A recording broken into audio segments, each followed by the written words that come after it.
హైదరాబాద్లో అక్రమ కట్టడాలపైన హైడ్రా ఉక్కుపాదం మోపుతుంది. ఇప్పటికే ఏవైతే చెరువులను కబ్జా చేసి అక్రమంగా కట్టినటువంటి బిల్డింగ్లు కానివ్వండి, అక్కడ ఉన్నటువంటి ఫామ్ హౌస్లు కానివ్వండి, అలాగే అక్కడ ఉన్నటువంటి ఫంక్షన్ హాల్ అన్నింటినీ కూడా హైడ్రా నేలమట్టం చేస్తూ వస్తుంది. ఇటీవల నాగార్జునకు చెందినటువంటి ఎన్ కన్వెన్షన్ కూడా కూల్చేశారు హైడ్రా అధికారులు. దాదాపు తుమ్మడి చెరువుకు సంబంధించి 3 ఎకరాల 30 కుంట్ల భూమిని అక్రమంగా లాక్కొని అక్కడ పూడికలన్నీ చేసేసి అక్కడ బిల్డింగులు కట్టారు, అక్కడ ఫామ్ హౌస్లు నిర్వహించారనేది కూడా ఉన్నటువంటి ఒక ప్రధాన ఆరోపణ.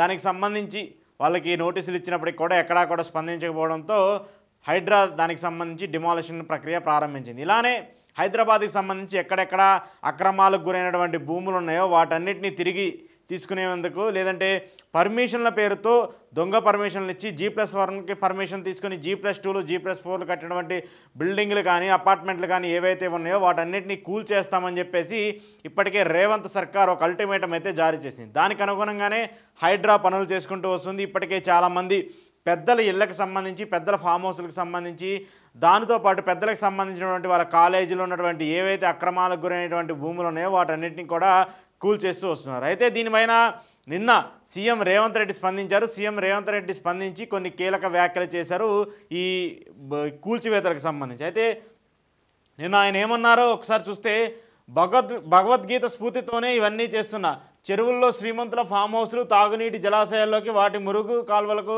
అలా వదిలేస్తే ముఖ్యమంత్రిగా విఫలమైనట్టే కదా. కబ్జాల నుంచి చెరువులకు విముక్తే లక్ష్యం. హైదరాబాద్ను విపత్తు నుంచి కాపాడేందుకే ఇలా చేస్తున్నాం. ప్రభుత్వాన్ని ప్రభావితం చేసే వ్యక్తులెవరినైనా వదలము. కక్ష సాధింపులు లేవు, రాజకీయాలకు సంబంధం లేదు. ధర్మయుద్ధంలో ప్రజలు అండగా నిలవాలి. సీఎం రేవంత్ రెడ్డి వినపం. హరే కృష్ణ టవర్స్ అనంతశేష స్థానంలో రేవంత్.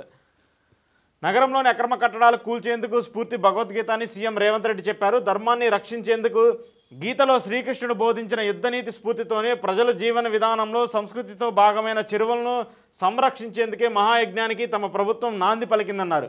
ప్రజాప్రతినిధుల్ని విధి నిర్వహణలో భాగంగా తెలియకుండా కొన్ని తప్పులు చేస్తుంటారు, వాటిని సవరించుకోవాల్సిన బాధ్యత వాళ్ళకు ఉందని చెప్పేసి కూడా ఆయన తెలుపుతూ వచ్చారు. అంటే ఇక్కడ ఎక్కడా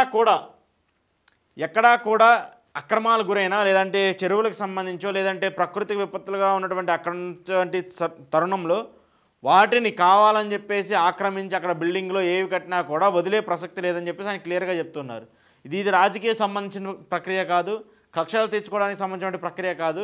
కేవలం హైదరాబాద్కి సంబంధించి దాని యొక్క డెవలప్మెంట్కి సంబంధించినటువంటి ప్రక్రియ. వరదలు వస్తేనో, లేదంటే వర్షాలు పడితేనో నీళ్లు హైదరాబాద్లో ఎలా ఉంటున్నాయో మనం అన్నీ చూస్తున్నాము. సో దానన్నిటికి కారణం ఇలాంటి చెరువులన్నీ కబ్జాలకు గురయ్యి చెరువులన్నింటినీ ఆక్రమించి అక్రమంగా కట్టడాలు కడుతున్నారు, దానివల్ల ఇలా జరుగుతుందని చెప్పేసి కూడా దాని మీద వాళ్ళు స్పందించారు.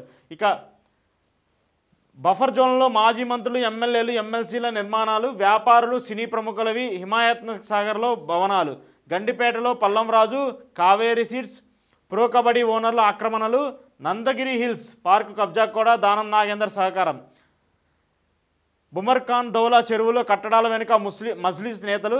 ఇప్పటివరకు 18 ప్రాంతాలు, 44 ఎకరాల్లో కూల్చివేతలు.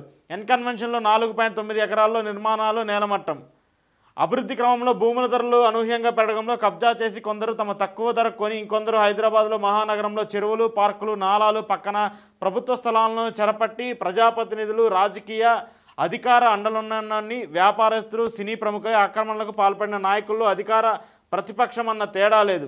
అన్ని పార్టీలు వారిది ఇదే తీరు. హైదరాబాద్లో disaster response assistant commissioner and ఏజెన్సీకి సంబంధించిన హైడ్రా కూల్చివేతల నేపథ్యంలో వీటన్నిటిపైన స్పష్టత ఇచ్చినట్టు కూడా గుర్తుపడుతూ వచ్చింది. మొత్తం ఇప్పటి వరకు 18 ప్రాంతాలకు సంబంధించి 44 ఎకరాల్లో కూల్చివేతలు చేపట్టింది. తాజాగా దీనికి సంబంధించి కొంతమంది గతంలో ఉన్నటువంటి బీఆర్ఎస్ నాయకులకు సంబంధించిన వాళ్ళు కానివ్వండి, ఇప్పుడు ఉన్నటువంటి కాంగ్రెస్ నాయకులకు సంబంధించిన వాళ్ళు కానివ్వండి, లేదంటే గత ప్రభుత్వంలో అనుమతులు తీసుకొని అక్రమంగా నిర్మించినటువంటి ఇల్లులు కానివ్వండి, ఫామ్ హౌస్లు కానివ్వండి, బిల్డింగ్లు కానీ ఏవైతే ఉన్నాయో వాటన్నిటిని కూడా కూల్చడానికి మేము సిద్ధంగా ఉన్నాము.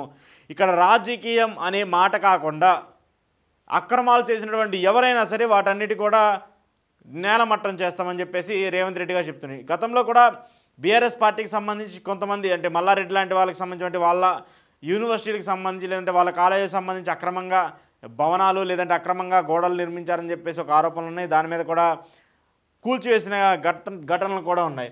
అయితే దీని మీద బీఆర్ఎస్ పార్టీ తీవ్రంగా కామెంట్ చేస్తుంది రేవంత్ రెడ్డి సర్కార్ని. కండవా కప్పుకోనందువల్ల అంటే పార్టీ మారకపోవడం వల్లే వాళ్ళపైన వాళ్ళకు ఉన్నటువంటి నేతలపైన ఇలాంటి కోపతాపాలతో ఇలాంటి చర్యలకు పాల్పడుతున్నారని చెప్పేసి కూడా హరీష్ రావు నిన్న కామెంట్ చేసిన పరిస్థితి కనపడుతుంది. హరీష్ రావు చెప్పింది ఏంటంటే కాంగ్రెస్ కండువా కప్పుకోకుంటే కేసుల రేవంత్ సర్కార్ మా ఎమ్మెల్యేలను వేధిస్తోంది, హైడ్రాతో కావాలని రాజకీయం, నా మెడికల్ కాలేజీని కూల్చేందుకు కుట్ర జరుగుతుందని చెప్పేసి పల్లా రాజేశ్వర రెడ్డి చెప్తున్నారు. సో ఇలా బీఆర్ఎస్ నేతలకు సంబంధించినటువంటి కొన్ని వాళ్ళకు ఉన్నటువంటి ఆస్తులు కానివ్వండి, లేదంటే వాళ్ళకు ఉన్నటువంటి కాలేజీలో, లేదంటే వాళ్ళకు ఉన్నటువంటి ఫామ్ హౌస్లో, వాళ్ళకు ఉన్నటువంటి బిల్డింగ్లు ఏవైతే ఉన్నాయో వాటిని అక్రమంగా కావాలని కూల్చివేతలు జరిపి పార్టీ మారినందుకు ఇలాంటి ప్రక్రియ చేపడుతున్నారని చెప్పేసి బీఆర్ఎస్ నేతలు చెప్తున్నారు. సో ఏది ఏమైనప్పటికీ ఖచ్చితంగా ఆక్రమణలకు గురైనటువంటి ప్రదేశాలు ఏవైతే ఉన్నాయో వాటన్నిటి మీద చర్యలు తీసుకోవాల్సిన బాధ్యత కాంగ్రెస్ ప్రభుత్వానికి ఇప్పుడు ఉన్నటువంటి రేవంత్ సర్కార్కి ఉంది. అదేవిధంగా వాళ్ళ పార్టీలో ఉన్నటువంటి కొంతమంది ఎమ్మెల్యేలు ఎవరైతే ఉన్నారో వాళ్ళ మీద కూడా చర్యలు తీసుకోవాలని చెప్పేసి భావిస్తున్నాం. ఎందుకంటే ఒక రాజకీయ నాయకుడు పార్టీ మారినంత మాత్రాన ఆయన నీతిమంతుడైపోయి ఆయన శుద్ధపూసన అయిపోయాడని కాదు. కాబట్టి ఖచ్చితంగా వాళ్ళు తప్పు చేస్తే వాళ్ళకి సంబంధించి కూడా చర్యలు తీసుకోవాలి, వాళ్ళకి సంబంధించిన బిల్డింగ్ల మీద లేదంటే వాళ్ళకి సంబంధించిన ఆస్తుల మీద కూడా దాడులు చేయాలని చెప్పేసి కోరుతూ ఉన్నారు.